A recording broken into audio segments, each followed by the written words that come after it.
तो आज हम 3 ऐसे मगही स्टार के बारे में बात करने वाले हैं जिसे आप लोग जो बहुत ज़्यादा अच्छी तरीके से जानते थे, लेकिन आप लोगों को बताने वाले हैं कि जीरो से हीरो के उनके बनने के सफर में किस तरह से कठिनाइयाँ आता रहा, किस तरह से घिस-घिस के आज उनका वैल्यू इसी इतना से इतना बढ़ गया। तो पहले रोशन रोही की स्टार्ट करते हैं, क्योंकि आप लोगों को बता देना जो 2016 से ये काम कर रहे हैं वो ये मगही इंडस्ट्री में, लेकिन आप लोगों को बता देना जब ये सॉन्ग आते थे इनको कोई सपोर्ट नहीं करता था, कुछ इस तरह से दिखते थे। इंडस्ट्रीज 16 से काम कर रहे हैं 2016 से अभी तक। रोशन रोही है जो एक समय में इनको बहुत ज्यादा काम करने के लिए बहुत ज्यादा अच्छे लगे थे, लेकिन इनको कोई सपोर्ट भी नहीं करता था, पढ़ाई के साथ साथ काम भी करते थे। उसके बाद इनके माइंड में आता है सॉन्गिंग को, जिसमें मगही इंडस्ट्री में हिल जाते हैं 2016 से, लेकिन बहुत ज्यादा ही लगाते हैं, बहुत ज्यादा अच्छी तरह सॉन्ग देते रहते हैं, लेकिन एक भी हिट नहीं होता। इसके बाद एक समय आता है एक सॉन्ग हिट हो जाता है। बस मतलब होली में मेरा गाना हिट हुआ है, हैरान भगवान। हाँ, काफी प्यार मिला है, 1 मंथ में गया 30 मिलियन प्लस।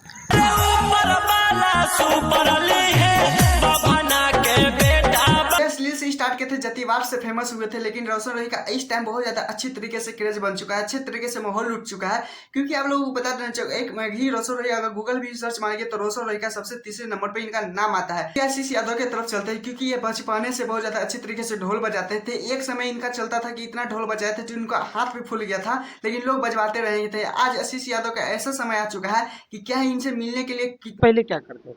इससे पहले हम बाहर जाते थे कमाने। पहले मन में आता था कि नहीं दोस्तों, आप लोगों को बता दें तो जब बच्चे में आशीष यादव बहुत ज्यादा अच्छे तरीके से ढोल बजाते थे, नगाड़ा करते थे, उसके बाद ही इनके पेट नहीं भरा था, तो उसके बाद ये थे प्रदेश भी कमाने गए थे।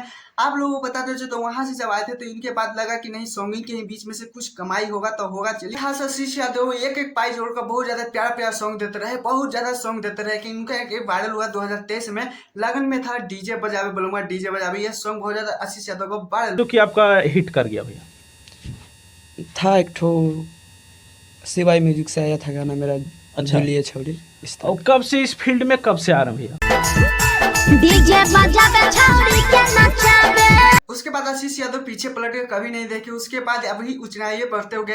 एक ही सॉन्ग देख सकते हैं आशीष यादव का जिंदगी बदल गया, कितना मेहनती करते थे। सबसे ज्यादा आशीष यादव का अभी कहानी सुनिएगा तो दर्द भरा है, क्योंकि बच्चे के देख सकते जब बच्चे थे तो उनके साथ ढोला बजाया जाता था, वो भी रात में किस तरह से रोशन रोही उस रास्ते से गुजर कर इस रास्ते पे आए, तो आप लोग समझ सकते हैं इस इंसान की तरफ जिसमें आप लोगों को बताया उनका कठिनाइयां सुनकर अभी आप लोगों को बहुत ज्यादा हैरानी होने वाला है। क्योंकि आप लोगों को बताता चाहता हूँ वो कैसेट के जमाने से लेकर यूट्यूब तक आ चुके हैं, लेकिन अभी तक देख सकते हैं अभी इधर फिलहाल उनका अभी सॉन्ग उतना नहीं चलता है, लेकिन नाम है गुंजन। आप लोगों को बता देना चाहता हूँ गुंजन सिंह जब बराबर जा रहे थे तो वहां पे पवन सिंह का सॉन्ग बजते हुए देखते हैं। पवन सिंह का भी फिलहाल फैन है, आप लोगों को पता ही होगा। वहां से उनका माइंड में आता है कि हम भी सॉन्ग गाएंगे, वो भी पवन सिंह जैसा बनेंगे। गुंजन सिंह भी बहुत ज्यादा एक एक पाई जोड़कर एक सॉन्ग निकालते हैं, जिसमें आप लोगों को बता देना चाहता हूँ कैसेट का जमाना था, जिसमें गुंजन भी बहुत ज्यादा दूर दूर तक बहुत ज्यादा सॉन्ग कैसेट बांटते हैं, सॉन्ग बजवाते हैं। लेकिन आप लोगों को बता देना चाहता हूँ एक बार वहां से आ रहे थे, बक्सर चल गए थे बांटते बांटते अपने बैग से। जब उधर से आ रहे थे उनका पेट्रोल खत्म हो गया था, इतना तक उनके पास पैसे नहीं थे कि पेट्रोल भरवाए, खाना ही खाएं। उसके बाद आप लोग बताना चाहता हूँ